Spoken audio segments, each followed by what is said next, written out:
विनोद वर्मा जी, आपका बहुत बहुत स्वागत है।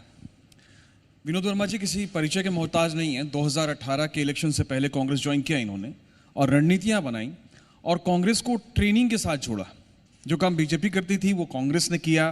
बूथ लेवल पे कैसे कांग्रेस को मजबूत करना है इस पर काम किया और उसका फायदा ये हुआ कि कांग्रेस 2018 में एक संगठन की तरह काम किया। इस बीच में विनोद वर्मा देश के तमाम हिस्सों में जहां पे भूपेश बघेल जी को पर्यवेक्षक बनाया गया उनके साथ रहे, रणनीतियां बनाई, जो रणनीतियां जो इंस्ट्रक्शंस मुख्यमंत्री ने दिए उनको फॉलो किया।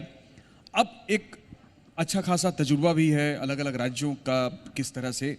अब जो 2018 का इलेक्शन था और अब जो 2023 का इलेक्शन है, सबसे पहला सवाल तो मैं ये कि उसमें क्या फर्क रहेगा, किस तरह से रणनीतियां होंगी, पहले जो था अब क्या उसमें नई चीजें जुड़ने जा रही हैं? धन्यवाद आपका। वो रणनीति क्या है जिसको जाहिर कर दिया जाए? फिर बहुत सारी रणनीतियां जाहिर हो जाती पर मुख्य तो बात यह है कि 2018 का जो चुनाव था वो कांग्रेस के लिए अलग तरह की चुनौतियों का चुनाव था।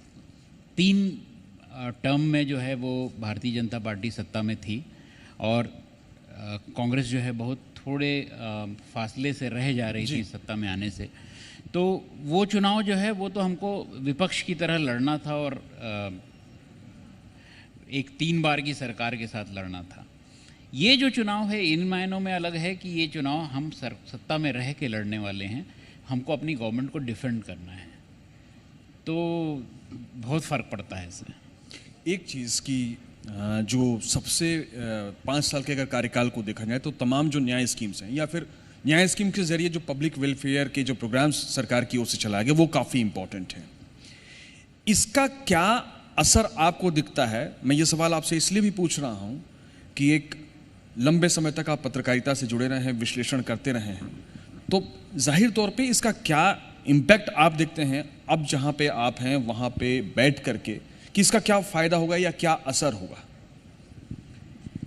देखिए, फ़ायदा नुकसान जो है ये सोच के ज़्यादातर योजनाएं नहीं लागू की गई हैं। जो न्याय योजना है उसका मूल तत्व समझिए कि वो न्यूनतम आय योजना जो राहुल जी ने शुरू की थी, वो न्यूनतम आय योजना का सार है न्याय। और जैसा इस शब्द से जाहिर होता है, ये अंतिम व्यक्ति तक जो है वो उसको लाभ पहुँचे इसलिए है। ये राजनीतिक लाभ हानि से नहीं हुआ है। इसको इस तरह समझिएगा कि असर तो होगा ना। छत्तीसगढ़ राज्य बनने के बाद सबसे लंबा समय जो है वो भारतीय जनता पार्टी को यहाँ 15 साल मिले। 15 साल में हर योजना जो बनी वो 5-5 साल के लिए बनी कि ये टर्म देख लेते हैं फिर अगले में फिर देखेंगे, ये टर्म देख लेते हैं ये करेंगे।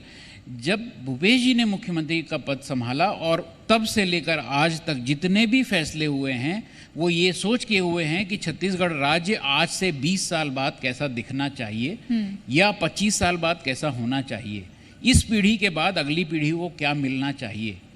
तो एक राज्य जो है वो, चूँकि कंटिन्यूस गवर्नमेंट में हम लोग हैं, एक सतत राज्य की एक परिकल्पना है जिसमें कोई भी पार्टी आएगी वो सत्ता संभालेगी, पर योजनाएं इस तरह बननी चाहिए कि किसी भी राज्य को उस योजना का लाभ दीर्घकालीन मिले।